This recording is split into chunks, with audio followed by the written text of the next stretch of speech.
A scene that doesn't advance the plot, but encapsulates the show's essence appears in this week's episode of The Buccaneers. Sitting on a bench, Blanche, Dare, Duchess of Tintagel, and Hector Robinson, the one who got away, discuss the strength of their love and whether it would have endured over a long marriage. Blanche claims that a previous marriage would have been disastrous for them. Because the Duchess finds it so alluring, their blissful existence has remained confined to the world of fiction. Dreams are great, but reality is much worse. This is drastically different from the original plot, in which the fleeing Duchess and her guardian, Guy, vow to love each other until they're 105 years old. The protagonist, Nan, doesn't have her wishes granted in ice cream. A life of adventure with Guy is just one of many fantasies held by the Buccaneers, and Nan's dream is among the most modest of them all. Timeless love is one thing, but there are also dreams. Ginny wants to escape her violent marriage in a society that doesn't recognize women's rights, and Mabel dreams of having an affair with Honoria, unhindered by a culture that rejects same-sex love. Along the journey through ice cream, each of these people realizes that their deepest longings are merely dreams. The show's makers made a good call.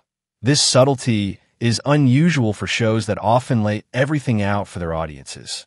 It's on par with the moment when Lizzie, after a private conversation with Theo, plays with her engagement ring, which has come loose. It appears this new pair is moving a little too quickly.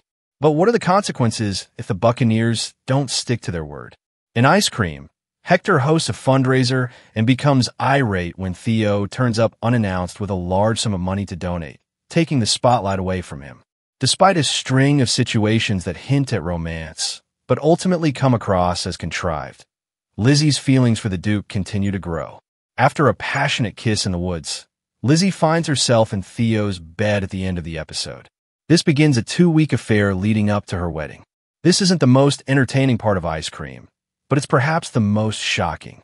The prize-winning scene depicts Ginny's plight as Lord Sidon arrives at her door. This is likely what prompted Nan to leave Tintagel and go to Italy to find her sister and Guy. It was obvious that this was Sidon's intention as soon as he informed the Duke of his wife's affair with Guy. Sidon is attempting to entice Ginny back to England by making empty promises, which should come as no surprise. I can't help but gasp as I see Ginny accept his offer. Though she hasn't boarded the boat just yet, she plans to visit his hotel and fill him in on details regarding baby Freddie. This suggests that she may be contemplating reconciliation. Ginny is acting this way for a reason. First of all, her life on the run is really difficult, as C downrightly notes.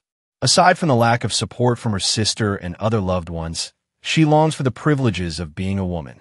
When Ginny forces Nan to choose the aristocratic path for the sake of her own safety, she makes Nan miserable and feels terrible about it. To protect her child, she could never bring herself to force her sister to return to an unloving marriage after seeing Nan and Guy carefree in Italy.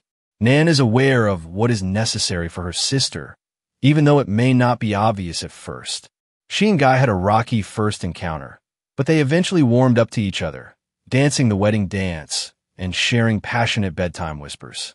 For Ginny and Freddie's sake, Nan makes yet another difficult decision.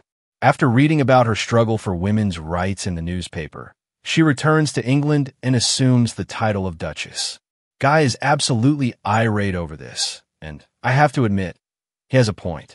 Instead of being upset that Nan is leaving, he is angry that she turned what should have been a serious commitment to love into a holiday, showing him what their life together could have been. Since Nan had previously abandoned her life with Guy in favor of Ginny, it also feels somewhat repetitive. Was it really necessary for her to endure this once more? More intriguingly, Mabel is starting to realize that her mother isn't the only one who doesn't care about her desires. Despite the youngest daughter's distaste for marriage, Richard and Concha have decided to utilize the Elmsworth fortune to find her suitor. Honoria soon discovers that the badminton game Concha and Richard requested her to play is about more than just sport. Mabel is unaware of this at first. She refuses to be paired with any dull nobleman, which is their true intention. Honoria takes Concha to task, and Concha tells her she stole the business from Mrs. Elmsworth so that her daughter might have a better life. Their friendship seems to be on the brink of disintegration. Compared to the other 3 episodes of the Buccaneers, Ice Cream doesn't appear to be a particularly exciting episode, despite the plenty of action on screen. Everything about Nan's story is the same, and there isn't enough spice in Lizzie and Theo's romance to captivate me. Everything is justified, though, by the plots involving Mabel and Ginny. Leaving an abusive relationship has been a turning point in Ginny's character. Ice Cream vividly depicts the depth of her suffering and the weight of her guilt, surprisingly significant for a character who spent most of Season 1 being the mean girl. The 4th episode of the Buccaneers Season 2 delves into themes of unrequited love, betrayal, and societal pressures within high society. Nan flees to Italy in pursuit of Guy. Meanwhile, back home, the tension between Theo and Lizzie escalates, leading to a risky affair despite their respective commitments.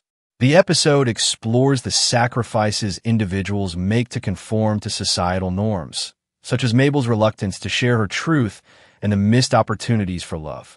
With Ginny facing a surprise visit from her husband and numerous unanswered questions surrounding the characters' relationships, the episode sets the stage for further drama and intrigue.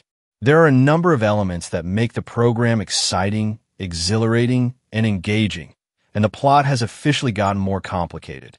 Once word gets out about Theo and Liz's affair, what do you think will happen? Can we expect Hector to end the engagement? How will Lizzie and Nan's friendship fare? When Nan returns from Italy, will Theo accept her? We can't wait for the next episode. There are so many unanswered questions.